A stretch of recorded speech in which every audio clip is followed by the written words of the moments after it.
और 7 बजे से एलेक्स सर की मीटिंग शुरू हुई थी और मीटिंग में घुसने का मौका मिला था और काफ़ी कुछ जो है कुछ इंपॉर्टेंट पॉइंट्स है जो मैं आपको बता दूं। काफ़ी कुछ तो एलेक्स सर ने जो हमारे न्यूज़ लेटर में उसके बारे में सारी डिटेल विस्तृत रूप से बताई है। जो मेन कुछ पॉइंट्स हैं जो कि मैंने मतलब कि मुझे समझ में आए या जो मैं ऑब्जर्व किया वो मैं आपको बता देना चाहता हूँ स्पष्ट रूप से कि यहाँ पर उन्होंने कहा है कि सबसे पहले तो उनका ये कहना था कि अब हर मंडे न्यूज़ लेटर आएगा। तो देखिए ये तो उन्होंने अभी बोल दिया, लेकिन कई बार होता है कि बोलते भी हैं तो कई बार ऐसा होता है कि उस टाइम पे न्यूज़ लेटर नहीं आता है। तो ये रियल है, रियल बात है। बाकी उन्होंने कहा है कि हर मंडे न्यूज़ लेटर आएगा, तो वेट करेंगे। एक तो ये उन्होंने बताया अपनी मीटिंग में। दूसरा ये बताया उन्होंने कि कुछ प्रोडक्ट को लेकर भी शुरुआत की जाएगी, जैसा कि न्यूज़लेटर में बताया गया कि कुछ प्रोडक्ट्स हैं जो कि लॉन्च किए जाएंगे, जो भी हेल्थ से रिलेटेड प्रोडक्ट होंगे, जिनसे कि आप हेल्थ से रिलेटेड समझ सकते हैं, न्यूट्रिशन टाइप के कुछ अगर प्रोडक्ट होंगे तो उनसे भी यहाँ पर जो है पैकेज के माध्यम से सेल किए जाएंगे प्रोडक्ट, या उस पर भी जो है कमीशन वगैरह का प्रावधान रखा जाएगा। जो भी ये सब आने वाली न्यूज़लेटर में और पता चलेगा। उसके बाद इन्होंने जो कहा है कि ईहा के लिए, जैसे उन्होंने बताया कि ईहा जो है अपना काम कर रहा है और ईहा आने वाले कुछ दिनों में अपनी नई वेबसाइट और शायद नए नाम के साथ आ सकता है। ये इस तरीके का है। ईहा से रिलेटेड ज़्यादा यहाँ पर चर्चा नहीं हुई है, क्योंकि उन्होंने कहा है कि वो लोग अपना काम कर रहे हैं और जो उन्होंने बताया कि यहाँ पर आने वाले समय में नए नाम से और नई वेबसाइट के साथ, नए लुक के साथ ईहा आपके सामने आने वाला है। और बाकी कुछ बहुत सारी ऐसी चीज़ें थी जो कि न्यूज़लेटर में दी हुई थी, जैसे कि उन्होंने विड्रॉल का प्रोसेस बताया कि विड्रॉल अभी यूएसडीटी में आप लोग विड्रॉल ले सकते हैं, लेकिन बैंकिंग का और आपका डेबिट कार्ड का जो है अभी उस पर वर्किंग चल रही है, अभी उस पर काम चल रहा है। फ्यूचर शेयर के लिए उन्होंने कहा है कि फ्यूचर शेयर 1 यानी एफएस, जो पुराने फ्यूचर शेयर हैं वही रियल आपके फ्यूचर शेयर में कन्वर्ट किए जाएंगे, यानी जब वो लिस्टिंग होगी तो वही शेयर यानी फ्यूचर शेयर 1 का जो है जब लिस्टिंग होगी तो फ्यूचर शेयर 1 ही रियल शेयर में कन्वर्ट होंगे। FS2 यानी फ्यूचर शेयर 2 वाला जो शेयर है वो जो है बोनस के रूप में दिया जाएगा बायबैक प्रोग्राम के तहत। उसके बारे में मैं आपको आगे बताने वाला हूँ, सारी जानकारी देने वाला हूँ। बाकी नॉर्मली जो है बात हुई है सारी कि यह जो भी न्यूज़लेटर में डिटेल्स थी कंपनी के बारे में वो सब उन्होंने बताया है। उन्होंने यही बताया कि जो विड्रॉल है अभी आप USDT में ले पाएंगे, और काफ़ी कुछ न्यूज़लेटर में जो भी डिटेल्स थी जैसे पहले थी वही सारी बातें उन्होंने यहाँ पर विस्तृत रूप से बताई है। उन्होंने कहा कि काफ़ी कुछ क्लाइंट्स हैं जो कि हमारी कम्युनिटी देखकर इंटरेस्ट हुए साथ में आने के लिए, साथ में काम करने के लिए, तो कहीं ना कहीं पॉजिटिवली अब कुछ अच्छा रिजल्ट देखने को मिल रहा है। अब सवाल सबसे बड़ा मेरा खुद का कह लीजिए या आप सबका, सभी लोग कहते हैं ईहा कब से शुरू होगा, ईहा की डिटेल लोग जानना सुनना चाहते हैं, क्योंकि जा लाइफ स्टाइल अपनी जगह पर परफेक्ट है, लेकिन ईहा की भी काफ़ी लोगों को इंतजार है कि ईहा कब से स्टार्ट होगा। अब एलेक्स सर ने तो बताया कि यहाँ पर नए नाम के साथ और नई जो भी जानकारी होगी, अपना नई डिटेल के साथ, नई वेबसाइट के साथ, नए नाम के साथ ईहा आ सकता है दोबारा से बढ़िया तरीके से, लेकिन बाकी और ज़्यादा डिटेल यहाँ पर सुनने को नहीं मिली। तो वेट करेंगे ईहा के लिए फ़िलहाल फिर से। बाकी जो चीज़ें मैंने आपको बताई उसके अलावा जो हमने न्यूज़लेटर बताया था वही सारी चीज़ें जो है एलेक्स सर ने बताया। और यहाँ पर पॉइंट 2.0 का जो है buyback new era packages buyback program, इसके तहत काफ़ी लोगों के अमाउंट बने, काफ़ी लोगों का कमीशन बना है, MLB कमीशन बना है, जो कि काफ़ी लोग जो हैं बड़े बड़े जो लीडर हैं जिन्होंने अपना MLB पैक के ऊपर काम किया है, उन लोगों के काफ़ी बड़े बड़े अमाउंट इकट्ठे हुए हैं जो कि उनको USD TRX में उनको विड्रॉल मिलने वाले हैं। तो दोस्तों ये इंपॉर्टेंट मीटिंग थी आज की। बाकी जो आप लोगों के मन में अभी सवाल है कि यहाँ के और क्या अपडेशन है, तो अपडेशन वही है कि जैसे नई वेबसाइट और नए नाम के साथ आ सकता है दोबारा से, और बाकी क्या क्या नई चीज़ें हैं वो आने वाले समय में पता चलेगी। अब एक क्वेश्चन और उठता है दोस्तों, देखिए कि मैं ऐसा नहीं है कि मैं सिर्फ कंपनी ने जैसे बोला हम सिर्फ उसी को पॉजिटिवली रखेंगे।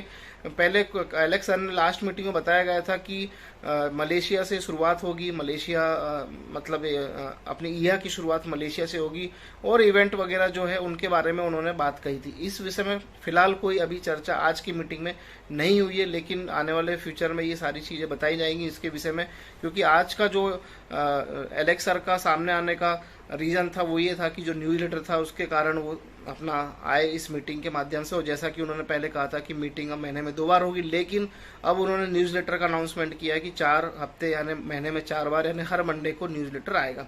अब हम वेट कर सकते हैं, जो उन्होंने कहा वो मैंने आपको यहाँ पर बताया, ठीक है। और भी कुछ अपडेट्स होंगी तो हम आपको नेक्स्ट वीडियो में कवर करेंगे, क्योंकि मीटिंग में जितनी देर थोड़ा सा टाइम मुझे मिला, मैं वहाँ पर सुन के जितना समझ पाया उतना मैंने आपको रियल फैक्ट जो है वो बताया। इसके बाद जो भी और कोई इन्फॉर्मेशन मिलती है हमारे अपलाइन सीनियर से तो मैं आपको नेक्स्ट वीडियो में ज़रूर कवर करने वाला हूँ। अब दोस्तों यहाँ पर मैं आपको बता दूँ कि ये देखिए स्क्रीन के ऊपर ये जो आप देख रहे हैं यहाँ पर ये जो लेटर है, ये उन लोगों को उनकी वेबसाइट पे आईडी पे दिखेगा जिन लोगों के पास 100 यूरो से ऊपर है, जिनकी आईडी विड्रॉल के लिए रेडी है। जब वो विड्रॉल करते हैं तो वहाँ पर ये विड्रॉल के लिए बटन होता है, जहाँ पर आप क्लिक करेंगे तो यहाँ पर आपको विड्रॉल के पूरे डिटेल्स मिलने वाले हैं। तो आपने देखा स्क्रीन के ऊपर, तो यहाँ पर जो है मैं पढ़ के बता देता हूँ कि इन्होंने क्या क्या पॉइंट्स दिए। इन्होंने 7 पॉइंट्स दिए। वो 7 पॉइंट्स क्या है वो मैं आपको यहाँ पर बता देता हूँ कि how to withdrawal your crypto, आप अपने विड्रॉल को क्रिप्टो कैसे करें। ये बटन उन्हीं लोगों को मिलेगा जिनके पास 100 यूरो से ऊपर है, वही लोग विड्रॉल करने में सक्षम है और उन्हें ही विड्रॉल का बटन मिला है, उन्हें ही विड्रॉल और बैंक अकाउंट डिटेल ऐड करने के लिए ऑप्शन मिला है। बैंक डिटेल अभी आप भरेंगे भी तो अभी विड्रॉल बैंक में नहीं होगा, फिलहाल USDT क्रिप्टो में विड्रॉल हो रहा है। तो चलिए मैं आगे बताता हूँ आपको कि कुछ सेटअप की जानकारी इन्होंने दी है, मतलब कि क्या सेटअप आपको करना है। कि यदि आप भारत के हैं तो वजीरेक्स यूज़ करें, ये इन्होंने इंस्ट्रक्शन दी हुई है इस लेटर के अंदर जो आप यहाँ पर साइड में देख रहे हैं, और उसकी गाइडलाइन भी नीचे आपको मिलेगी। यदि आप अदर अन्य कंट्री से हैं तो आप बाइनेंस को यूज़ करें, इसकी भी डिटेल नीचे जो है आपको मिलने वाली है।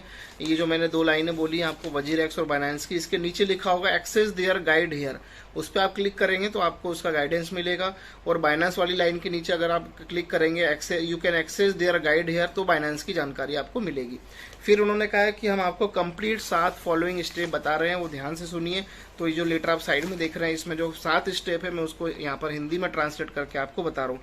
सबसे पहले उन्होंने कहा कि आप करेक्ट अपना जो है प्लेटफॉर्म पे रजिस्ट्रेशन करिए, यानी करेक्ट प्लेटफॉर्म पे रजिस्ट्रेशन करिए। यदि आप इंडिया से हैं तो आप वजीरेक्स में करें, आप बाइनेंस में भी कर सकते हैं। इंडिया के लोगों के लिए कोई ऐसा कंडीशन नहीं है, आप वजीरेक्स बाइनेंस दोनों में कर सकते हैं। और जो अदर कंट्री के हैं उनको बाइनेंस के लिए कहा गया है, स्पेशली इसके बटन के अंदर कहा गया है, ठीक है।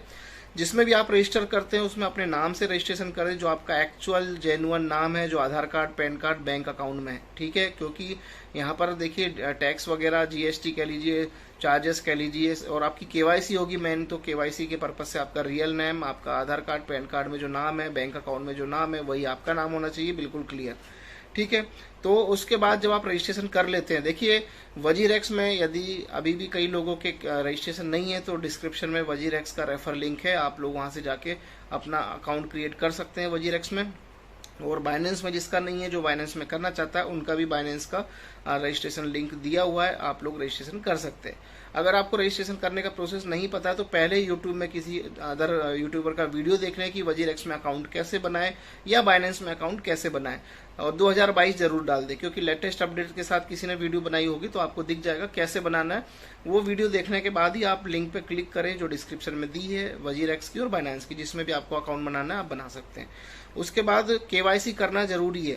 जब आप अपना बैंक में अकाउंट में पैसे लेंगे उसके लिए दोस्त आपको KYC करना बहुत जरूरी है। आप चाहे वजीरेक्स में अकाउंट बनाए चाहे आप बाइनेंस में बनाए, तो यहाँ पर आपको KYC करनी बहुत जरूरी है। आपका आधार कार्ड, पैन कार्ड की जरूरत होती है KYC में, उसके अंदर फोटो क्लियर होना चाहिए। यदि फोटो क्लियर नहीं है तो क्लियर करा के ही अपलोड करें। और आपका नाम, बैंक अकाउंट का नाम आधार कार्ड, पैन कार्ड में एक जैसा होना चाहिए, इस बात का ध्यान रखें, ठीक है। इसके बाद आप अपने खाते में लॉगिन करने के बाद आप जो है, मतलब कि आप वजीरेक्स हो या बाइनेंस हो, जिसमें भी हो, आप लॉगिन करने के बाद प्राप्त करने यानी रिसीव करने या जमा करने के चरणों को पूरा करें। एक जमाकर्ता की मुद्रा प्राप्त करने के लिए बटन या लिंक को देखें। तो देखिए यहाँ पर वो आपको जब आप बना लेंगे अकाउंट तो वहाँ से आपको पता चल जाएगा कि USDT का विड्रॉल कहाँ से लेना है, USDT का एड्रेस कहाँ से लेना है, क्योंकि वहाँ पर जो एड्रेस जनरेट होता है वही आपको अपनी लाइफ स्टाइल की ID में डालना है विड्रॉल करते समय, जैसा कि हमने कल की वीडियो में बताया था। तो उसके लिए भी आप वीडियो में सर्च कर सकते हैं, यूट्यूब पे सर्च कर सकते हैं कि USDT में विड्रॉल कैसे लें, वजीरेक्स में है ना, बाइनेंस में USDT विड्रॉल कैसे लें, या वजीरेक्स में जो है एड्रेस कहाँ मिलेगा, USDT का एड्रेस कैसे निकालें, या वजीरेक्स बाइनेंस में कैसे निकालें। मतलब कि आप डाल सकते हैं यूट्यूब पे सर्च करके कि वजीरेक्स में जो है विड्रॉल का एड्रेस कैसे मिलता है, USDT का कुछ भी आप लिखेंगे उससे रिलेटेड वीडियो आ जाएगा, तो आपको देखने में आसानी होगी। उसके बाद जो है आपको USDT में ही विड्रॉल लगाना है, और उसी क्रिप्टो का चयन करना है और जालाइफ के अंदर भी वही उसी का रिसीविंग एड्रेस आपको डालना है USDT का, ठीक है। और देखिए USDT जो आप सर्च करेंगे विड्रॉल के लिए, आपको TRC20 का नेटवर्क लेना है, यानी कि ट्रोन का नेटवर्क लेना है। इसमें इथेरियम का भी ईथर 20 भी आता है, E20 बोलते हैं, ERC20, वो इथेरियम का होता है, उसको नहीं लेना है, आपको जो है TRC20 नेटवर्क लेना। ध्यान रखिएगा, TRC20 network, USDT TRC20 network. इसमें जो आप वजीरेक्स में, बाइनेंस में सर्च करेंगे तो USDT के नीचे ERC20 लिखा होगा और TRC20, तो आपको USDT TRC20 वाला ही नेटवर्क लेना है। वही एड्रेस आपको रिसीविंग में डालना है, वही एड्रेस आपको जो है आपके जालाइफ के आईडी में जब आप विड्रॉल करते हैं वहाँ डालना है, ठीक है। तो इस तरीके से ये सारी बातें जो मैंने बोली, ये वो लोग कर पाएंगे जो जानते हैं क्रिप्टो में लेन देन करना, या जिनको पता है इसका प्रोसेस। लेकिन जो नए फ्रेशर लोग हैं, तो आप लोगों को टेंशन लेने की अभी ज़रूरत नहीं है। यदि आपके पास अभी कोई डॉलर नहीं है तो वेट करें, आपको हम आगे लाइव वीडियो में भी करके दिखाने वाले हैं, अभी नहीं, कुछ समय बाद, ठीक है। अभी उन लोगों के लिए है जिनके पास 100+ यूरो है, और अगर वो यहाँ पर वो लोग इसके बारे में नहीं भी जानते हैं तो YouTube पे सारे वीडियो दिए हुए हैं, आप लोग सर्च करके सब कुछ देख के सीख सकते हैं, बहुत इजी है। या आपके अपलाइन से बात कर सकते हैं, यदि मेरे पास आपका नंबर है तो आप मुझे भी कॉल या व्हाट्सएप कर सकते हैं, ठीक है। फिर इन्होंने कहा है कि आपका जो पता होगा, आपका जो एड्रेस होगा, जो आप रिसीविंग एड्रेस होगा बाइनेंस का या वजीरेक्स का, वही आप जालाइफ स्टाइल की आईडी में विड्रॉल ऑप्शन में डालेंगे, USDT TRC20 वाले एड्रेस में पेस्ट करके उसको सेव कर देंगे और आप वहां से विड्रॉल ले पाएंगे। और उसी एड्रेस के माध्यम से आपकी एक जान पहचान होगी लेन देन के लिए, ठीक है। क्योंकि बड़ा सा एड्रेस होता है, आपने देखा होगा, वही एड्रेस रिसीविंग का एड्रेस होता है, और जब आप विड्रॉल करेंगे तो वही आपको रिसीव होगा बाइनेंस में या वजीरेक्स में, जहां पर आपने जिस एक्सचेंजर का जो आपने एड्रेस यहाँ पर डाला है। तो और यहाँ पर जो है इन्होंने कहा है कि हर सोमवार को मैनुअल रूप से किया जाएगा, जो विड्रॉल होगा वीकली होगा, और हर जो है सोमवार को आपको विड्रॉल दिया जाएगा। और एक चीज़ और बता दूं कि यहाँ पर आप सभी लोग अपना आईडी पासवर्ड सीक्रेट रखें। आप जो भी एड्रेस डाल रहे हैं उसकी जिम्मेदारी आपकी होगी, यानी रिसीविंग एड्रेस, यानी कि जो आप विड्रॉल करेंगे उसके लिए जो आप रिसीविंग एड्रेस डालेंगे बाइनेंस का या वजीरेक्स का, उसकी जिम्मेदारी आपकी स्वयं की होगी। यदि आप कोई गलत एड्रेस डाल देते हैं या कोई दूसरा एड्रेस डाल देते हैं और आपका यहाँ से यूरो कट जाता है और आपको वापस नहीं आता है, तो इसकी जिम्मेदार आप स्वयं होंगे। तो पहले विड्रॉल लेने के पहले आपका जो TRC20 का एड्रेस है USDT का, अच्छे से सर्च कर ले, अच्छे से देख ले कि आप ही की आईडी का है और आप ही का है, उसके बाद ही कंफर्म होने के बाद डालें। और TRC20 का होना चाहिए, बार बार मैं बोल रहा हूँ, क्योंकि इसी नेटवर्क पे कंपनी आपको विड्रॉल देगी, ERC20 पे नहीं देगी, यानी इथेरियम का होता है उस पर नहीं देगी, USDT TRC20 पे ही विड्रॉल देगी। तो ये जिम्मेदारी आपकी रहेगी, कल को कुछ गलती होती तो कंपनी इसके लिए रिस्पॉन्सिबल नहीं है, ये कंपनी ने इस लेटर में लिखा हुआ है। तो दोस्तों आज के लिए इतना ही, अगले अपडेट के लिए तैयार रहिए, तब तक के लिए धन्यवाद, नमस्कार।